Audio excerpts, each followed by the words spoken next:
আসসালামু আলাইকুম বন্ধুগণ, বাংলাদেশি ব্লগার চাঁদনি চলে আসলাম আপনাদের মাঝে টক ঝাল মিষ্টি আচার রেসিপি নিয়ে। তো বন্ধুরা, আশা করি সবাই অনেক ভালো আছেন। চলে আসলাম নতুন একটি ব্লগ নিয়ে। আজকের ব্লগে আপনাদের সাথে শেয়ার করব কিভাবে খুব সহজে কাঁচা আমের আচার বানানো যায়। আমি ছোট ছোট সাইজের কিছুটা আম নিয়ে নিয়েছি। তো এই সবগুলো আমের খোসা আমি এখন ছাড়িয়ে নিব। আচার বানানোর জন্য কিন্তু সব সময় মাঝারি সাইজের আম নেবেন, তাহলে কিন্তু আচারের সাইজটা অনেক সুন্দর হয়। কিন্তু আমি মাঝের আকারের আমগুলা কানেক্ট করতে পারিনি, আমি যেটা পেয়েছি সেটাই নিয়ে নিয়েছি। তো এখন প্রত্যেকটা আম কিন্তু আমি খুব ভালোভাবে ছিলে নেব। আম কিন্তু কম, এর মধ্যে আবার একটা পোকা বেরিয়েছে, তো সেটাকে আমি ফেলে দিলাম। তো এখন কিন্তু আমার আম ছিল প্রায় শেষ হয়ে গিয়েছে। তো এই তো শেষ হয়ে গেল আমার আম ছিল। এখন আমি এটাকে মাঝখান দিয়ে কেটে নিব। তো আঠি কিন্তু অনেক শক্ত হয়ে গিয়েছে, তাই একটু কষ্ট হলো। যাই হোক, এটাকে এখন আমি লম্বাভাবে কেটে নিব। যেহেতু এটা ছোট সাইজের আম, তাই কিন্তু এটাকে আর মাঝখান দিয়ে একটা ভাগ করা যাবে না। তো আমি এইভাবে লম্বাভাবে সবগুলো আম কেটে নিব। কেটে কুটে কিন্তু আমি একদম পরিষ্কার করে নিয়ে আসবো আপনাদের সামনে। তারপরে দেখাবো বাকি কাজগুলো কিভাবে করতে হবে। তো এই দেখুন, আমগুলো ধুয়ে নিয়ে চলে এসেছি। তো এখন এই আমগুলোকে আমি এক ছাঁকনির সাহায্যে আমে থাকা পানিগুলো ঝরিয়ে নিব। তো আমি এখন মশলা বেটে নিব। আমি নিয়ে নিয়েছি 2 কোয়া রসুন, 2টা মরিচ, 2 কোয়া আদা, আর নিয়ে নিয়েছি সাদা সরিষা। তো এগুলো আমি খুব ভালোভাবে মিক্স করে নিব। সবগুলো মশলা একসাথে বেটে আমি একটা পেস্ট বানিয়ে নিব। তারপরে আমি চলে যাব রান্নাঘরে।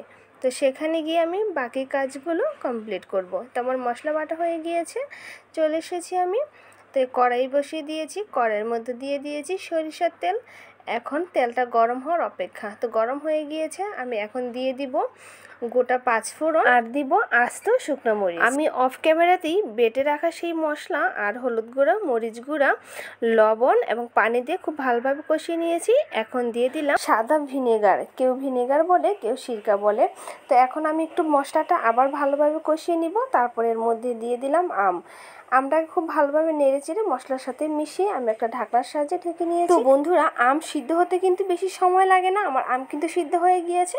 তো এখন আমি এর সাথে অ্যাড করব চিনি, পরিমাণ মতো চিনি, যে যেমন মিষ্টি খান, আর লবণ। তো আমি কিন্তু দিয়ে দিচ্ছি, আমার মনে হচ্ছে চিনিটা কম হবে, তাই আর একটু দিয়ে দিলাম। এখন আবার ঢাকনা দিয়ে ঢেকে দিব। আচার প্রায় কমপ্লিট। আমি এখন দিয়ে দিব এর মধ্যে ভেজে রাখা মরিচ গুঁড়া, তারপরে দিয়ে দিব 5 ফোড়ন গুঁড়া। এখন আমি মশলাগুলো আবার ভালোভাবে মিশিয়ে নিব। তারপরে কিন্তু দেখাবো লাস্টের কালারটা কীরকম হয়েছে। তো দেখুন কত সুন্দর হয়েছে কালারটা, নাইস, অনেক সুন্দর হয়েছে, তাই না?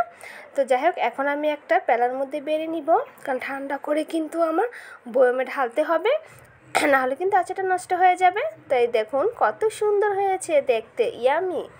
তো কালারটা অনেক সুন্দর এসেছে। প্রথম দিনে আপনারা যদি এটা কিছুদিন রাখেন, তাহলে কিন্তু আরও সুন্দর কালার আসবে।